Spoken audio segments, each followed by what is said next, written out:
L'Inter en finale, après une demi-finale légendaire en Ligue des Champions. On va en parler aujourd'hui, bien sûr, dans le Club des 5.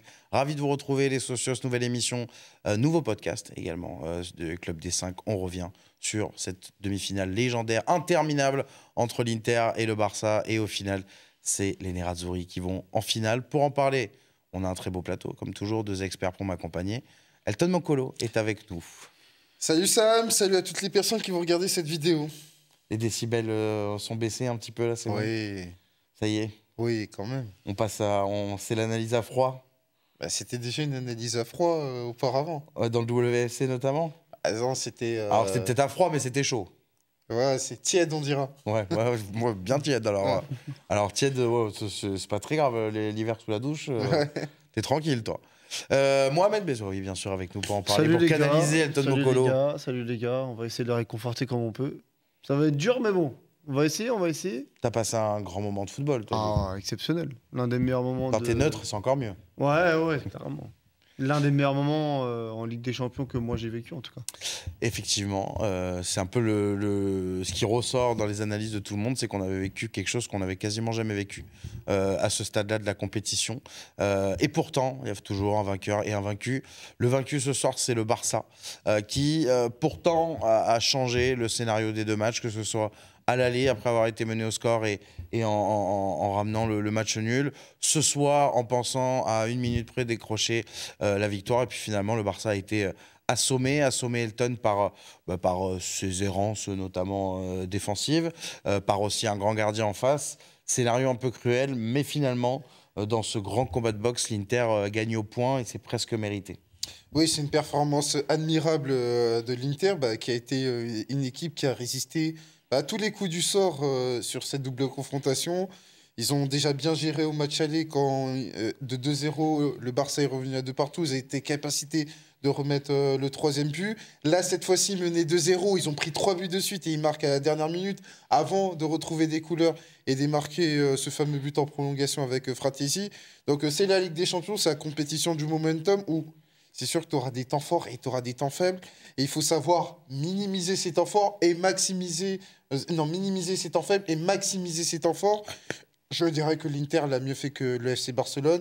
Et donc cette place en finale est méritée. Parce qu'au final, tu regardes que sur 210 minutes, l'Inter a été mené 6 minutes. 6 minutes, effectivement. Et d'ailleurs, c'est une constante dans cette compétition. Au final, l'Inter... Sur toute la compétition, et l'Inter a disputé donc son 14e match de Ligue des Champions cette saison, ils ont été menés une 15aine de minutes. Ouais, ce soir, ça gonfle un peu la stat, mais on est quand même dans une équipe qui a globalement maîtrisé sa campagne de bout en bout à ce niveau-là. Et puis ce qui est impressionnant, Moha, c'est que plusieurs fois dans cette double confrontation, on s'est dit, ça y est, ils sont morts, ça y est, ils sont au pied du mur. Et on parlera du Barça dans quelques instants, qui a été renversant puis renversé. Mais cette Inter-là, elle a su assommer le Barça, alors qu'à plusieurs moments, on s'est dit, ça y est, c'est terminé. Et Elton parlait du 3-2 retour, de ce soir, également du but d'Acerbi et du but de Fratesi derrière. C'est une équipe qui, finalement, à chaque fois qu'on l'a cru morte, a ressuscité. Ouais, la plus grosse différence, je pense, sur les 2 confrontations, je pense qu'Elton, il l'a un peu dit, c'est que tu as une équipe de patrons, d'expérimentés, de maturité, et tu as une équipe en face, le FC Barcelone, qui, j'ai pas envie de dire qui était un peu trop naïve, mais qui avait en tout cas un manque de maturité et de comment je pourrais dire ça, et d'expérience. Ouais, d'expérience, voilà, exactement, c'est le mot, d'expérience par rapport à l'Inter, parce que l'Inter, tu as l'impression que tu que des patrons dans cette équipe-là. Tu as vraiment des mecs avec une expérience incroyable, une maturité incroyable. Et je pense que sur une confrontation comme ça, à élimination directe en demi-finale des champions, surtout avec un scénario comme celui-ci, si tu n'as pas des mecs qui sont très très forts psychologiquement, en fait, tu t'en sors pas. Parce que c'est vrai que footballistiquement, c'est pas flamboyant. Tu ressors pas une équipe vraiment magnifique dans le jeu de la part de l'Inter à Milan. Mais par contre, sur l'aspect mental, c'est exceptionnel. C'est incroyable. Et c'est ça, pour moi, qui a fait la plus grosse différence entre les 2 équipes. Même si le Barça, c'est un peu plus beau à avoir joué, ça c'est vrai.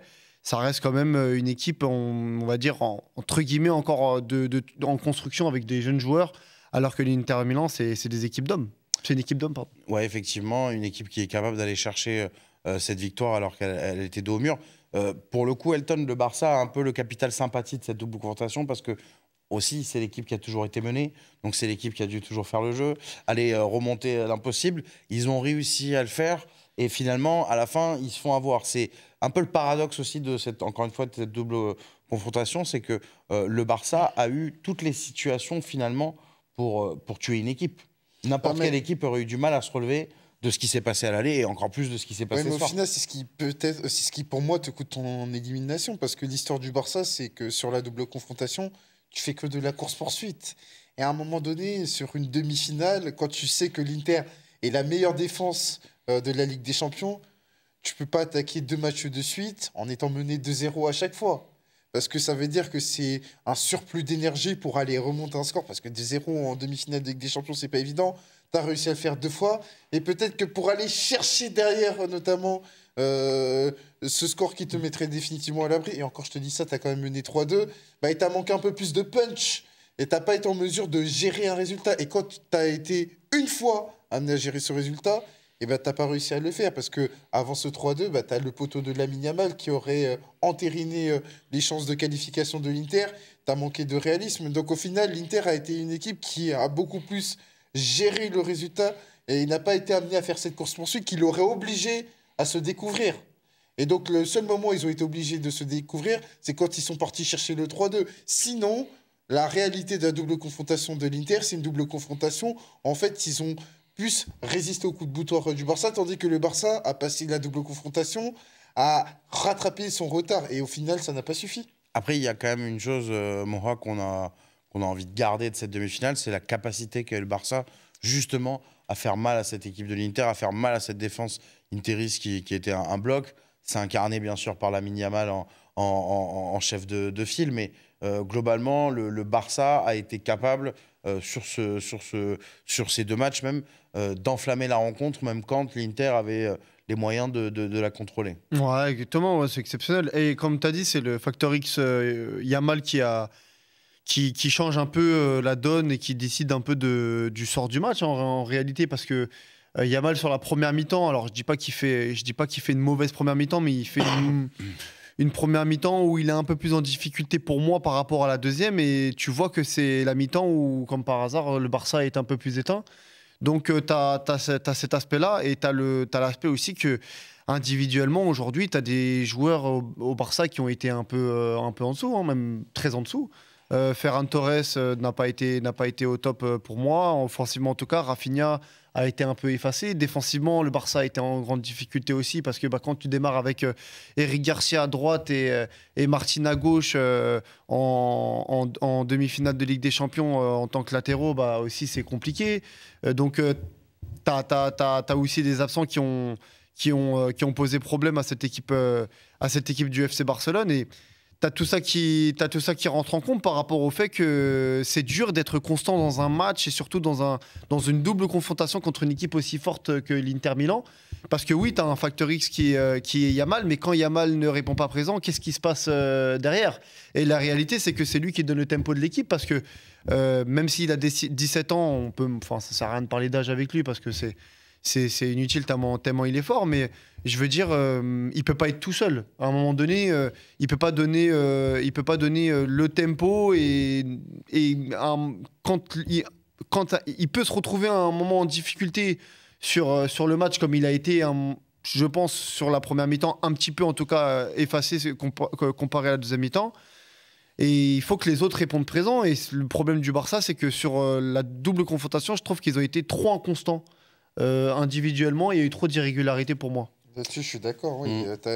Notamment le secteur offensif, ça a été un secteur qui a Est-ce que le fait qu'il ait fait un match exceptionnel, il y a 2 matchs exceptionnels, peut-être même inédit à ce niveau vu son âge, ça masque un peu peut-être les carences des autres. Et attention, et encore, il faut découper les prestations de Lamine Yamal, qui, attention, sont grandioses. Mais en deuxième période, sur le match aller, il accuse de la fatigue parce qu'il y a eu le Real Madrid. Et il y a eu le Real Madrid, il est un peu mieux serré. Et sur la première période, il est un peu plus surveillé. Mais par contre, on a eu un secteur offensif qui a été un ensemble plutôt inégal.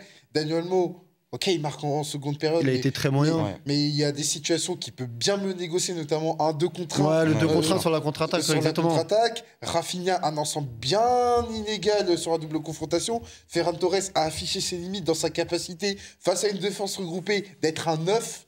Et ça, oui, on a valorisé Ferran Torres par sa capacité à être une solution intérimaire par rapport à l'absence de Lewandowski. Mais le fait est qu'il a affiché son plafond sur une demi-finale. Et quand tu es inconstant, quand tu es inégal, et donc tu peux pas matérialiser ta domination, à la différence de l'Inter qui, elle, matérialise rapidement sa domination, et bah tu es conditionné par ça. Après, il faut quand même saluer, c'est pour ça qu'il faut quand même saluer aussi le parcours du Barça et le niveau de jeu, parce que en termes de quantité, quand tu aurais le rapport quantité-qualité du FC Barcelone, tu te rends compte qu'il suffit de 2 ou 3 blessés pour que en fait, tu sois en difficulté en termes de qualité, parce que c'est vrai que bon, quand tu démarres Bon, après, avec les blessés, Eric- c'est pas n'importe qui. Non, non, mais bien évidemment, c'est mais tu vois, tu restes quand même. Lewandowski, Voilà, bon, exactement. C'est soir. le meilleur buteur européen. Voilà, exactement. Mais tu vois, t'as quand même un turnover qui pour moi est très inégal dans cette équipe-là. Pour moi. Est-ce que, voilà, comme on l'a dit, il manquait les deux latéraux dans cette équipe qui sont absents au moins bon des moments. C'est vrai que, Ah ouais, c'est clair. notamment Jules, qui a joué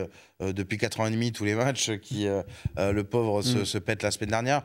Ça, on a l'impression que ça, même si, bon, au final, Gérard Martin ne fait pas forcément un match catastrophique. Bah, il fait 2 passes décisives. Eric Garcia non plus Et fait pas un match catastrophique. Mais globalement, est-ce que le Barça a été tué par sa défense, comme on le dit Elton, depuis le début de la soirée, finalement? Non, moi je pense pas.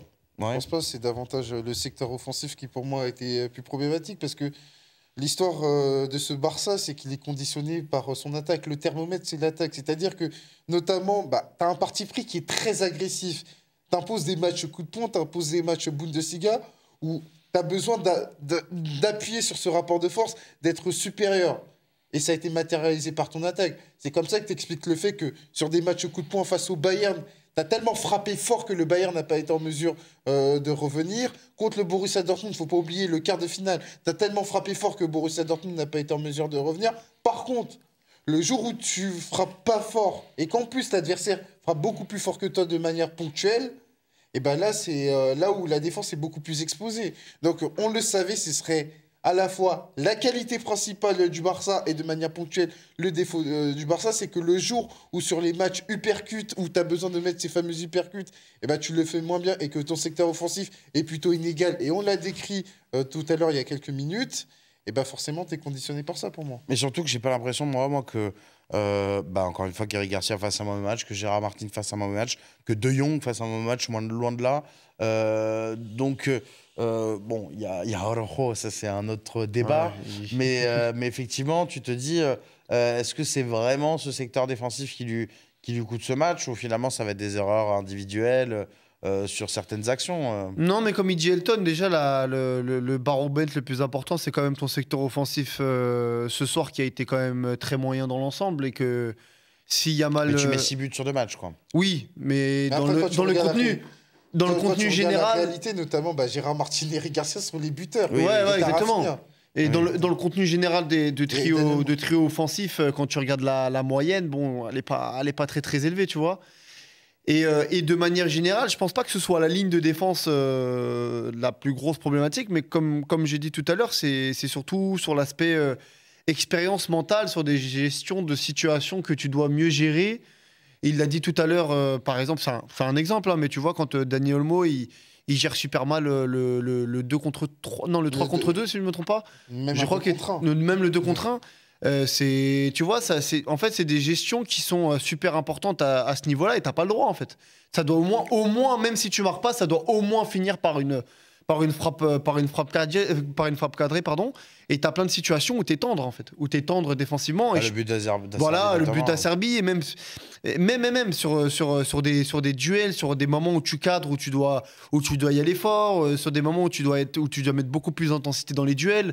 Et je trouve que le Barça, défensivement, et c'est pas seulement la ligne de défense, je trouve que c'est de manière générale sur le 11 et de manière sur la tactique générale de ce match dans le domaine défensif, c'est que défensivement, tu as été dans la mentalité très, très tendre, je trouve, sur un demi-finale de Champions League, où au contraire, en face, tu as l'Inter qui n'a pas été flamboyant, je l'ai dit tout à l'heure, dans le jeu, mais qui psychologiquement, qui physiquement, qui dans le rythme du match, dans l'intensité, dans la méchanceté dans les duels, à jouer un match de Ligue des Champions, de demi-finale de Ligue des Champions. Après, attention, ils l'ont fait le Barça aussi. Oui, mais moi je l'ai trouvé moins. Moi j'ai trouvé que sur des moments, le Barça a été tendre sur des duels et a été absent sur des moments qui ont été pour moi importants. Bien sûr, Elton, t'as raison, même sur le match aller, j'ai trouvé le Barça quand même dans les duels, dans l'intensité, etc. Très très bon. Sur ce match-là aussi, je les ai trouvés, mais par séquence, tu vois, il y a des moments où je les ai trouvés un peu trop laxistes. Et je trouve que ça, c'est une grosse erreur. Elle a fait meilleure impression, cette équipe du Barça, sur les 2 matchs. Mais on a l'impression qu'il y a une équipe en face qui est beaucoup plus voilà, méchante. Mais c'est pour ça que je dis tout à l'heure, il y a une équipe d'hommes qui a gagné ce match-là. Vraiment, pour moi, c'est une équipe d'hommes. Alors, c'est une équipe plus expérimentée. C'est une équipe plus expérimentée, un peu plus vieille, donc ça joue.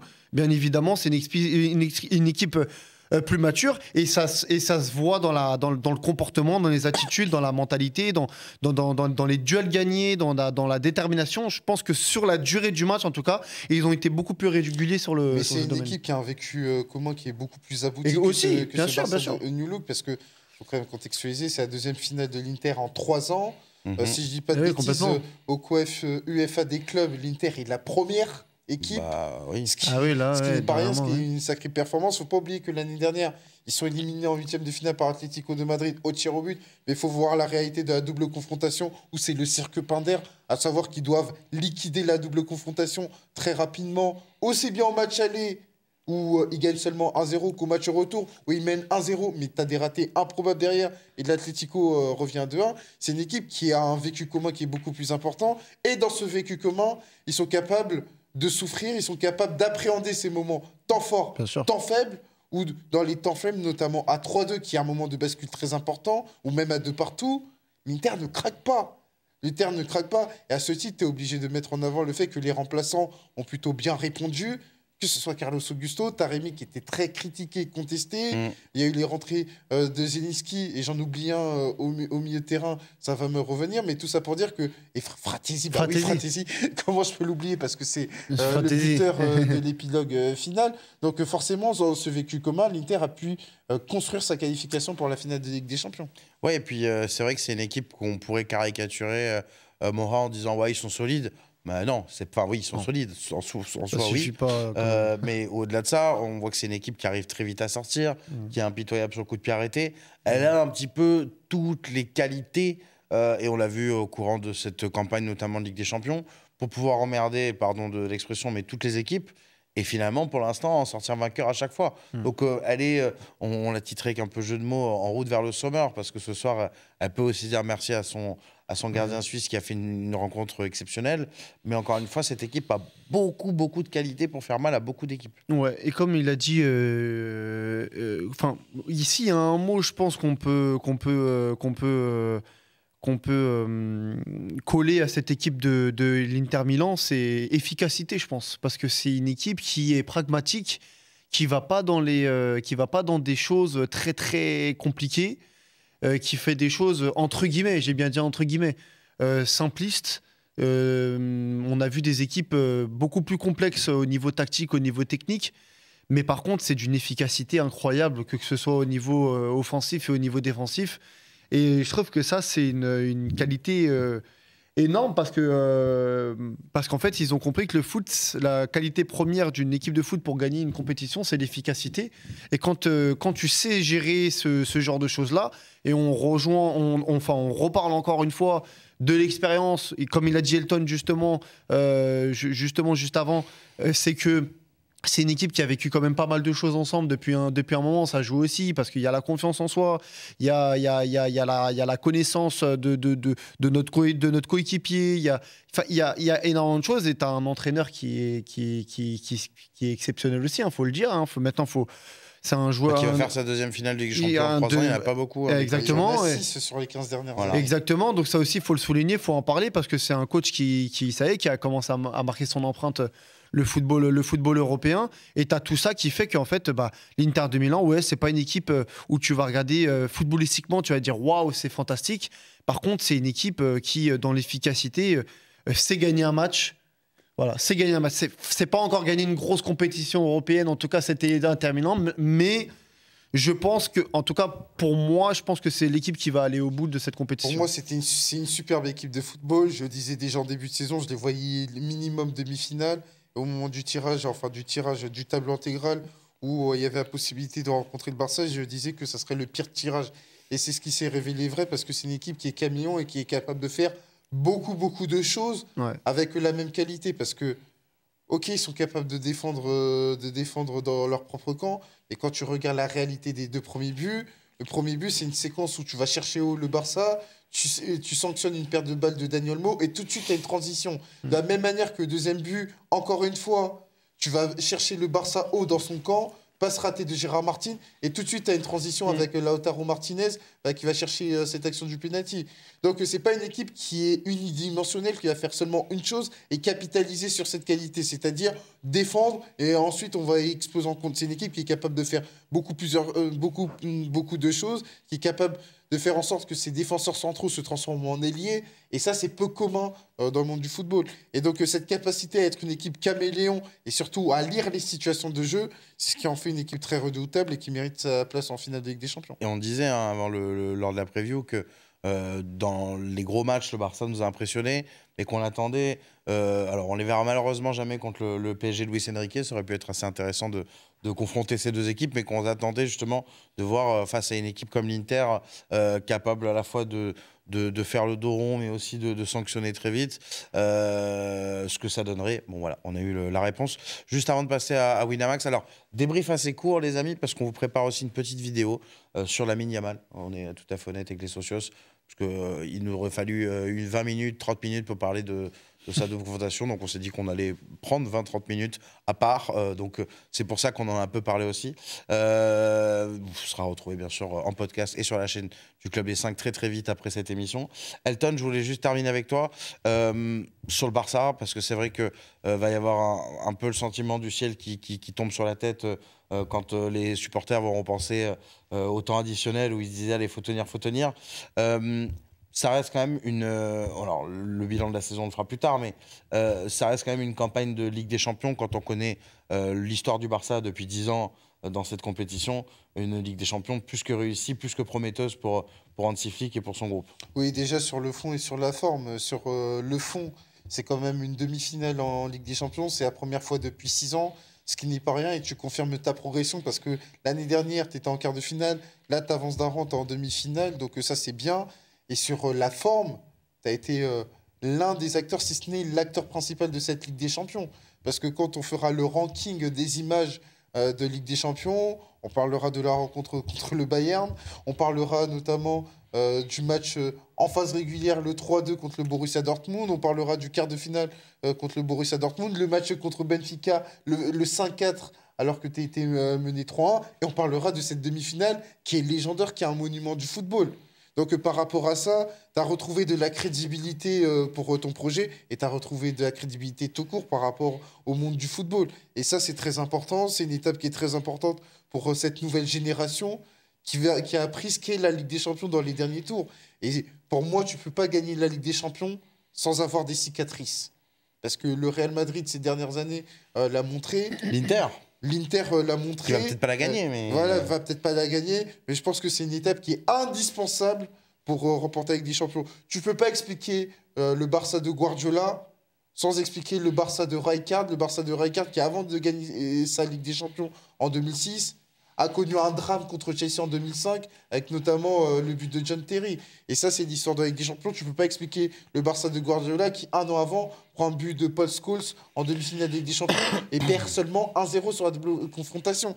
Donc, c'est une étape qui est nécessaire. Je ne te dis pas que le Barça va remporter la Ligue des Champions la saison prochaine, mais je pense que c'est un chemin qui est nécessaire pour arriver à domestiquer ce qui est la compétition la plus imprévisible. Tu nous le dis pas, mais tu nous dis que c'est le sens de l'histoire quand même. Comme le sens de l'histoire voulait peut-être que soit l'Inter. Il l'espère en tout cas, ça aurait Arsenal ou le PSG. Ça aurait été très fort de gagner une Ligue des Champions en n'ayant pas de vécu commun par rapport à cette compétition. C'est vrai, c'est pas faux. Le Barça donc qui s'incline face à l'Inter et c'est donc les Nerazzurri qui vont en finale de la Ligue des Champions, qui vont pouvoir disputer une deuxième finale en 3 ans avec comme adversaire le Paris Saint-Germain, Arsenal. vous le saurez dans les prochaines heures. Le Club des 5 n'est pas totalement terminé, bien sûr, parce que c'est l'heure de jouer avec notre partenaire historique, Winamax, bien sûr, qu'on remercie de nous accompagner. C'est l'heure de l'instant au tableau by Wina dans le Club des 5. Bien sûr, je vous rappelle que jouer comporte des risques. Si vous avez le moins de soucis liés aux jeux en ligne, vous pouvez appeler le numéro qui s'affiche en bas de votre écran. Vous pourrez discuter, converser avec des professionnels qui pourront vous conseiller pour éviter que ça devienne une contrainte et que ça reste un loisir, comme ça va être le cas dans quelques instants. Je rappelle aussi que si vous voulez vous inscrire sur le site de Winamax, vous pouvez le faire et vous avez le code promo Club 10.